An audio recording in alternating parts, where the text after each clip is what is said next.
መልበስ ጌጤ ነው አንተንም አይመልስ ንፉኮኝ ብኖ ዓለሜን ያሳጣኝ ብዙ ነገሮችን ሆኖልኝ ያውቃል ግን ያሁኑ ከአይምሮዬ በላይ ነው። ምንድነው ያስለቀሰሽ? እዚህ አልነበረችም እኔ ማቃት ሩታ አይደለም እንደዚህ አይነት ስራ ልትሰራ ይቅርና ተሸላ ነው የምትገኘው። በእልህ ተነሳስታ ነው እንጂ እንደዚህ አይነት ነገር ውስጥ የገባችው የእውነት ደስታን ወዶ አይደለም። ያ ምኑ ነው የሚወደድ ምኑ የሚጠላ ልጅ ነው። መልካ ነው የኔን እህት መልካ አይደለም ያ በቃ ገንዘብ ገርክ ብዬ ነው እንጂ ማለት ነው። ከአብርሃም የመለጠ ፍቅር እየሰጣት ነው። ምንድነው ገንዘብ? ይሄው ኢንቨስትመንት የፈለከውን ኢንቨስትመንት ከፈለክ አሳይሃለሁ ያለበትን ኢንቨስትመንት። እህቴ የማይሆን ሰው እንዳያጋጥማት ነው እንጂ ለብርማ ለኛም ጋር አለብር ማንም ብራቱ አይደለም። በቃ እኮ ብር ካላጣ ፍቅር ደግሞ ይኸውልህ ሰማኝ፣ እሷን አንቀባረን ማኖር እንችላለን። ሌላ አዲስ ተጨማሪ እንከፍ ህይወቷ ላይ ሳንከፍ እኮ ጨጓራዋን ከምታቃጥላት እስኪ አንቀባራት የሆነ ቦታ ወስደ አዝናናት። አንተ ያለችበት ሁኔታ ስለማይፈቅድ ምን ነው የማይፈቅደው? ከነሰው በሁለት ወር ውጭ ሀገር እኮ ያሉ ሰዎች እኮ በሁለት ወርና በሶስት ወራቸው እኮ ከነ ልጃቸው እኮ ቱር ያደርጋሉ። ሩታ ልክ አይደለች። ምኑ ነው ልክ ያልሆነችው? ልክ ያልሆነችበት እኮ ምክንያት የለህም አንተ።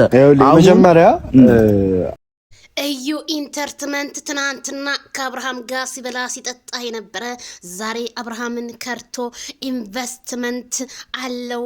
እንግዲህ ሩታ ከአዲስ ጋር ነው መኖር ያለባት፣ እንክብካቤም በጣም ነው የሚሰጣት ሲል ቢሰማም ግን በጣም ነው የሚያሳዝነው። እዩ ኢንተርቴንመንት የበላህበትን ዋጭት ሰባሪ በያለሁኝ ማለት ነው። ታዲያ አቡሻዬ በጣም ነው የምናመሰግነው። ለአብርሃም ያለ ክብር ግን ትክክል። ይሄ ምንም የሌለው ባዶ ስለሆነ ሩታ ወደ አብርሃም መመለስ አለባት እያለ አቡሻ ዛሬም ግብግቡን ገጥሟል ማለት ነው። እንደዚህ ነው ወንድም ማለት፣ እንደዚህ ነው ጠበቃ ማለት። ምክንያቱም የማያዋጣ ባል ምንድነው ቅንድብ ይስማል እንደሚባለው አባባል ነው ማለት ነው። ትክክል ብላችኋል። እንደው የቡታጅራ ዩቲዩበሮች ለምንድነው ግን አብርሃምና ሩታ እንዲለያዩ የምትፈልጉት?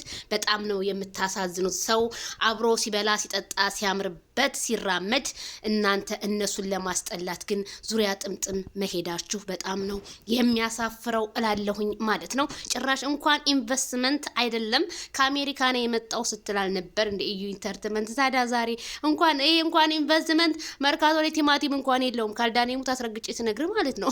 ቤተሰብዬ አረ እናንተ ፍረዱ፣ ሸር አድርጉልኝ ይሄን ቪዲዮ ማለት ነውና ሃይሚዬና ብሩኬ እንግዲህ ሃይሚዬም ዛሬ እያለቀሰች እንዴት አርግዣለሁ ብላ ስትመጣ እሷን ነበር መቆጣት ያለብህ እያለች ሃይሚዬ ያዙ ይልቀቁኝ እያለች ነው። ሃይሚዬ በጣም ነው የምወድሽ እኔና ታውቂያለሽ፣ ግን ለምንድን ነው እንደ ሩታ እንደ ቶሎ አትበገሪም? በቃ ድርቅ አትበይ ሃይሚዬ፣ በቃ ይቅርታ ተባበይና እንደሱ ፍቅራችሁን በቃ ጨርሱ። እንዴ ምንድነው ቡታጅራ ግን የገባባችሁ ሸይጣን ሊያበርድ ራሱ አልቻለምና በጣም ነው የሚያሳፍረው። በዚህ አጋጣሚ ሃይሚዬ እንግዲህ ዛሬ እያለቀሰች ነው። አታልቅሽ፣ ስታለሽ ያመኛል ሃይሚዬ ያመኛል።